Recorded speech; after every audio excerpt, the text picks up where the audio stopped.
Brokers बोले खास पेशकश हमारी, और इस खास पेशकश में हमारे सहयोगी रहते हैं हर्ष। और हर्ष जो है हर रोज़ बहुत सारी सुबह सुबह ब्रोकरेज हाउसेस की रिपोर्ट्स को पढ़ते हैं, खंगालते हैं, किस में सबसे ज़्यादा दम दिखाई दे रहा है फंडामेंटली, कहाँ पर आप जैसे रिटेलर्स की पोजीशन ज़्यादा है। इन तमाम पैरामीटर्स को चखने के परखने के बाद कुछ एक शेयरों पे हम बातचीत करते हैं।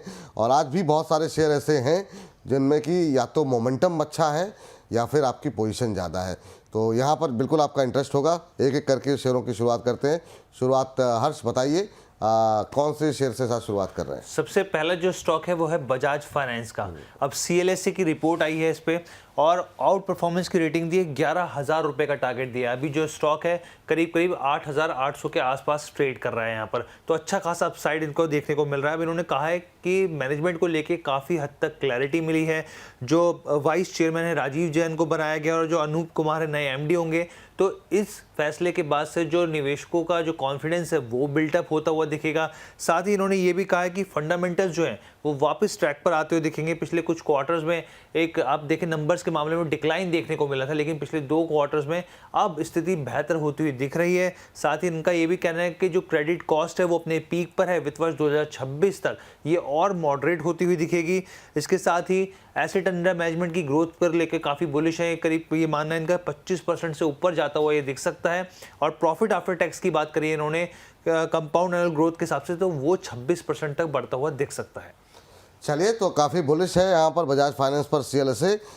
लेकिन हमारे जब तक अपने घरेलू एक्सपर्ट की मोहर नहीं लगती है तो फिर तब बेकार है सारी चीज़ें। सर, बजाज फाइनेंस फंडामेंटली काफ़ी अच्छी कंपनी है, बड़ा ग्रुप है, बाज़ार की गिरावट में टूटा ज़रूर। अभी क्या करना चाहिए सर?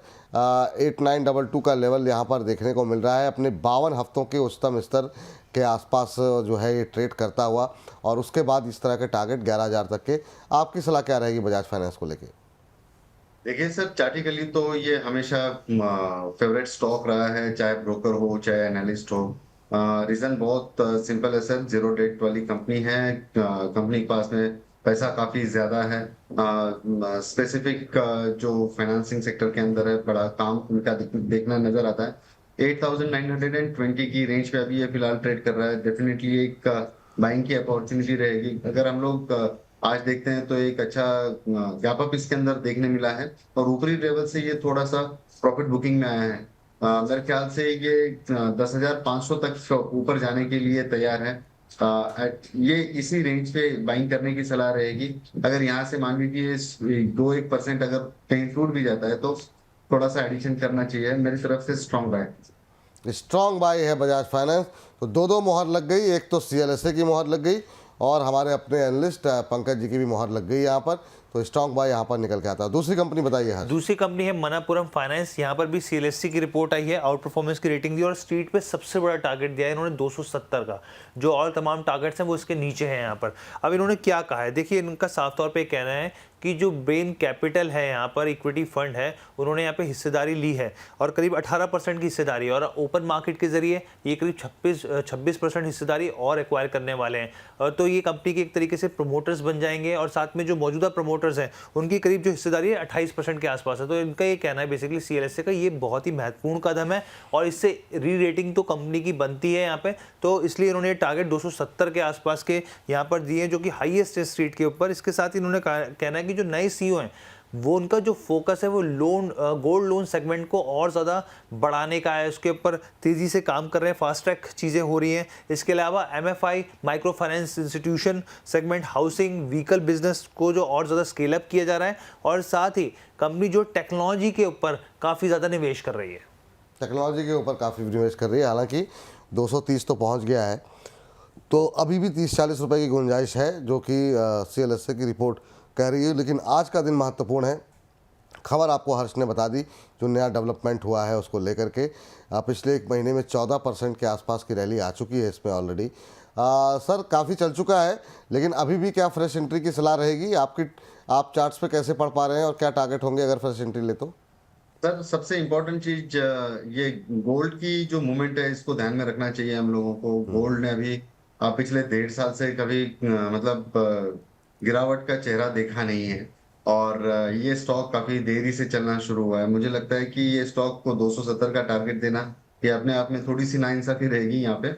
मुझे लगता है कि ये 300 तक जाने की कैपेसिटी रखता है, और जिस तरीके की गोल्ड्स की मूवमेंट है और जो बिजनेस है इनका पूरा गोल्ड के ऊपर डिपेंड करता है यहाँ पे, तो मुझे लगता है कि मेरा आउटलुक गोल्ड को लेकर अभी भी काफी स्ट्रांग है। तो मन्नापुरम, मुथूट जैसे काउंटर्स है, इसके अंदर काफी अच्छी तेजी हम लोग विटनेस कर सकते हैं। तो इसको होल्ड रखें, जो लोग नया लेना चाह रहे हैं वो ऐड कर सकते हैं, और कोई चिंता वाली बात नहीं है। मुझे लगता है कि 300 तक अगर आप इसको होल्ड करें तो बढ़िया रिटर्न्स बन सकते हैं यहाँ से। तो चलिए, मतलब जो है CLSA मान रहा है 40 रुपये ऊपर तक जा सकता है, लेकिन पंकज जी कह रहे हैं नहीं, अंडर एस्टिमेट कर रहे हैं थोड़ा, और इसमें अभी 60-70 रुपये का मूव जो है वो देखने को मिल सकता है। 300 रुपये तक के टारगेट देखने को मिल सकते हैं। तो नज़र रखिए मनापुरम फाइनेंस पे। और सोने की कीमत बिल्कुल सही कहा सर, और हम लोग लगातार डेली अपडेट दे रहे हैं अपने दर्शकों को अलग अलग माध्यम से, चाहे वो हमारे हर्ष जो है तो डेली अपडेट दे रहे हैं, रील के माध्यम से हम भी कभी कभी अपडेट देते रहते हैं गोल्ड को लेकर के। तो गोल्ड में तेज़ी बनी हुई है, बिल्कुल सही बात है। हर्ष, तीसरी कंपनी कौन सी होगी? तीसरी कंपनी जो है वो सरकारी बैंक है, यूनियन बैंक ऑफ इंडिया। अब इसको लेकर क्या रिपोर्ट आई है, PL कैपिटल की रिपोर्ट है। खरीदारी की सलाह 140 के टारगेट्स यहाँ पे दिए गए हैं। अब इनका कहना क्या है, देखिए इनका साफ तौर पे कहना है कि जो यूनियन बैंक की जो कमाई है, अर्निंग है, उसकी क्वालिटी में लगातार सुधार हो रहा है। जो सबसे बड़ी ताकत है वो बैंक की, उसके जो बैड लोन्स है वो घटते हुए दिख रहे हैं। 2022 में अगर आप ग्रॉस NPA की बात करें यहाँ पर, तो करीब 11% के आसपास थे, और अब मौजूदा वक्त में वो घटकर 3.9% के आसपास होते हुए दिख रहे हैं। इसके अलावा दूसरे बैंकों के मुकाबले कंपैरिजन करें तो बेहतर स्थिति देखने को मिल रही है, और इतना ही नहीं, अभी NPA और घटते हुए दिख सकते हैं, ये ब्रोकरेज की रिपोर्ट में कहा गया है। साथ ही उन्होंने ये भी कहा कि बैंक की जो फीस से होने वाली कमाई है, जिसको फी टू एसेट रेशियो कहते हैं, उसमें भी काफ़ी हद तक सुधार आया है, और जो वैल्यूएशन है वो काफ़ी ज़्यादा अट्रैक्टिव हो गए हैं। Union bank mid cap PSU banks पे सर लगातार बात कर रहे हैं, आपसे भी बात हुई थी जो है, अभी कैसे देख रहे हैं सर इसमें? क्या यूनियन बैंक में कोई गुंजाइश है? 119-20 के आसपास चल रहा है अभी सर। ऑनेस्टली मैं इतना ज्यादा क्लोजली मतलब मैं देखता नहीं हूँ PSU बैंक्स को, लेकिन ये बैंक से बेहतर मुझे कैनरा बैंक का सेटअप अच्छा लगता है। अगर आप यूनियन बैंक का अगर सेटअप देखते हैं तो काफी स्ट्रॉन्ग लोअर लोज के फॉर्मेशंस बने हैं, और एक अच्छी खासी रिट्रेसमेंट के बाद में दोबारा नीचे आया है, फिर ऊपर गया है। मतलब जिस तरीके के चार्ट पैटर्न्स है, जिगजैग है, कोई क्लैरिटी नहीं है इसके अंदर, और जिस तरीके से अभी पिछले 5-6 दिनों के अंदर इसके अंदर थोड़ी बहुत तेजी देखने मिली है, तो डेली टाइम फ्रेम पे 200 का डिमा 200 डिमा का लेवल जो है वो वहां पे मेट करते हुए नजर आया है। मुझे लगता है कि यहाँ से एक 10 रुपए तक की एक डाउनसाइड यहाँ पे देखने मिल सकती है। Ideal buy would be like 110, stop loss 90, target 130, 145 के आसपास मिल सकते हैं। ठीक सर। चलिए आखिरी कंपनी की तरफ रुख करते हैं। इस बीच शुभम पांडे जी कह रहे हैं विपुल सर को सादर प्रणाम, और आपका प्रणाम स्वीकार कर लिया सर, मेरी तरफ से भी आपको सादर प्रणाम। बस अब रहने दीजिए, कम से कम 50, 60, 700 प्रणाम जो है आपके आ गए, तो आपका प्रणाम स्वीकार कर लिया है। हर्ष, बताइए आज की आखिरी कंपनी। आखिरी कंपनी एक और सरकारी कंपनी है, गेल की हम लोग बात कर लेते हैं। गेल के ऊपर मोतीलाल ओसवाल की रिपोर्ट आई है, खरीदारी की सलाह दी है, 195 के टारगेट्स दिए हैं। इनका कहना है कि वैल्यूएशन काफ़ी अट्रैक्टिव है। इसके साथ ही जो आने वाले दिनों में गैस के जो कॉन्ट्रैक्ट्स हैं वो बढ़ते हुए दिख सकते हैं, मजबूत ट्रांसमिशन, और साथ ही मार्केटिंग आउटलुक और बेहतर होता हुआ दिख रहा है। पेट्रोकेमिकल सेगमेंट की बात करें, वहाँ कैपेसिटी को और डाइवर्सिफाई कर रहे हैं। इन्होंने ये भी कहा है कि Q4 के नंबर्स पर हमारी नज़र रहेगी, इसलिए रहेगी क्योंकि Q3 में प्रॉफिट आफ्टर टैक्स जो आया था वो बढ़कर आया था, लेकिन उसके पीछे जो वजह रही थी वो बेसिकली एक्सेप्शनल इनकम को देखने को मिली थी। एक्सेप्शनल इनकम के आने की वजह से प्रॉफिट आफ्टर टैक्स बढ़ता हुआ दिखा था। तो Q4 के नंबर पर इनकी नज़र रहेगी, लेकिन वैल्यूएशन को अट्रैक्टिव दिख रहा है। वैल्यूएशन अट्रैक्टिव लग रही है, 195 के लक्ष्य दिए जा रहे हैं यहाँ पर। सर, गेल पे बहुत लोगों के आज सवाल थे, और कुछ एक की टिप्पणी मिथिलेश जी से जो है यहाँ पर हमने दिलवाई। आपकी टिप्पणी क्या रहेगी? फंडामेंटली बहुत स्ट्रांग कंपनी है, चार्ट्स क्या कह रहे हैं, अभी आपका व्यू यहाँ पर क्या होगा गेल पर?